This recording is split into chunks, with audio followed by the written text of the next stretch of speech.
G'day guys, Kevin Hockey here from Real Estate Agency Sales. I'm sitting down with the brilliant Tarsi Hyne. You'll probably all know Tarsi. Tarsi is one of Queensland's leading business valuers and specialising in real estate agency and rent roll valuation. So we're here in the office of Style in Clayfield. My mate Jordo's allowed us to use his room, and I'm going to have a chat with Tarsi and see what she can tell us all about valuing rent rolls and the processes there. So, hey Tarsi, how are you? Good. Awesome to see you again. Thank you. Tarsi, tell me, there's been a lot happening over the last couple of months. There has. So obviously I've been in the industry for 20 years now. And I'm You so don't even excited. look old enough to be 20 years in the industry. That's ridiculous. But I'm very, very excited. I've finally gone out on my own and I'm specialising in the Opulence rent roll Consultancy, space. how cool. Yes, I know, finally. Tell me about it. So I'm just going out, still doing exactly what I've been doing for a really long time, keeping my, I just wanted to enjoy the creativity that goes with owning your own business, and also the relationships that I've built over the last 10 years with all these business owners in the real estate profession. So I'm specialising in rent roll and real estate agency valuations, working again with the bank panels and so forth. So I'm just really excited. That is super cool. And look, real estate agency sales, we're going to be supporting you all the way. We've really loved our relationship we've had over a number of years now. So that's really cool. We're really excited for you. Congratulations. Thank you. Okay, I got some questions for you. Oh gosh. Are you ready for this? All right, let's do it. Okay, straight to it. How do you value a rent roll? Okay, so what we look at overall is basically the statistics of your portfolio. So what we do is we ask the business owners to send us through their information about their actual rent roll. We go through and we work out the number of properties, the disbursement of the portfolio, your property to landlord ratio, your vacancy rate, arrears, etc. We also look at every single income stream that comes through from your property management portfolio. So your letting fees, your admin fees, management fees. Obviously there are a lot of additional fees that most agencies are now charging as well. Once we've sort of determined what your actual portfolio is bringing in, then we have a look at actually running the actual portfolio. So we look at the expenses of running that portfolio. Now we understand that every agency, well most agencies, also have a sales division.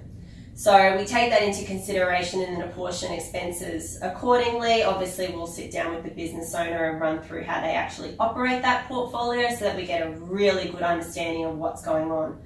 Part of the process also for valuing a rent roll is we have a look at the risk management, obviously, of that portfolio. So that includes going through a selection of about 10% of the portfolio. What we're looking at is your management agreement and your tenancy agreement, just matching up and making sure that everything aligns. Once all that's done and we've assessed the actual risk of the portfolio, then we have a look at a capitalisation rate that gets applied to the portfolio. And once that has happened, then we come through with the sanity test, which basically comes down to what we call the multiplier. So once we've determined the multiplier of the annualised management fee per property per annum, we have a look at the current sales that are within the marketplace within the last 12 months. We don't go anywhere over that 12-month period because obviously the market continues to change. Once we're happy that we're in line, then basically we've created that report. So I don't actually determine the goodwill of your business. Of that portfolio, sorry. The actual process will determine it, and then we do the sanity test at the end to make sure that we're in line with the market. And that is basically the fast version of what we do. So it's done on an accounting basis. So you mentioned that, that you understand that when you're valuing a rent roll, there's going to be a sales component within that business and expenses and income is going to be all in there. But you're able to, you've got a process in place that you're able to separate pretty much those costs and incomes. Yeah, definitely. Because obviously, generally, a sales office takes more expenses to basically operate than what a portfolio would do. obviously you'd have a lot higher advertising costs and so forth. You probably would have more salespeople, so you'd have more expenses for your operating costs, but actually go towards your sales division. So we do take that into consideration. You're not going to need all the subscriptions that you would need for a sales office to run a property management portfolio. However, it needs to be understood that your property management portfolio is actually part of your business. So I'm guessing this is going to lead into the profit and loss statement and why it's actually required. We'll get to that one later. Maybe we should go there now. What do you reckon? Yeah, I reckon we should. All right. So this is a common question I get asked. So when you're looking to receive information from the seller about the portfolio, a question often in there is when you require the P&L. Yes. Whereas from a sale perspective, we don't bring a P&L into the process, but you do require that. Yeah, well, we require it for two different reasons. One is obviously your operating costs. Like I said before, if I had $1 for every time that question is asked, I'd be a rich woman. Yeah, you and I could both retire and take somewhere. However, the profit and loss statements give us an overview of what your operating expenses are overall for your business.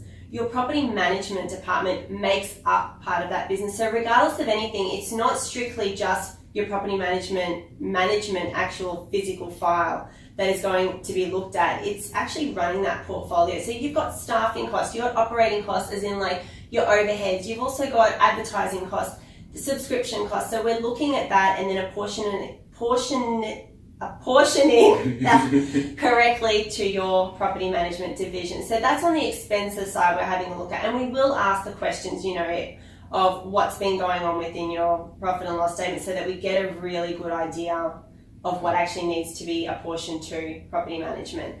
With regards to the income portion of it, we basically will match what you've been earning, as in from your breakdown of your management fees and all the other fees that you've got, and make sure it's in line with what your actual profit and loss statement is saying. If there's anything out of whack, we'll definitely ask questions and make sure, because you may have grown your portfolio considerably, you may have sold off a number of properties as a rent roll sale, or just with the market and the way that it's been turning at the moment, we've also got like a number of properties that are being sold off rent rolls because investors are seeing that it's a great time to sell their investment property. So we will ask all the questions. We do the checks and balances to make sure everything lines up. Because at the end of the day, we are working generally 9 times out of 10 for the bank or for a client who's purchasing another rent roll or wanting to purchase a property or something like that. So we need to assess all those risks. That profit and loss statement is a key to it. Okay. Awesome. Thank you. Finally we got that one out there. Thanks for that, Tarsi.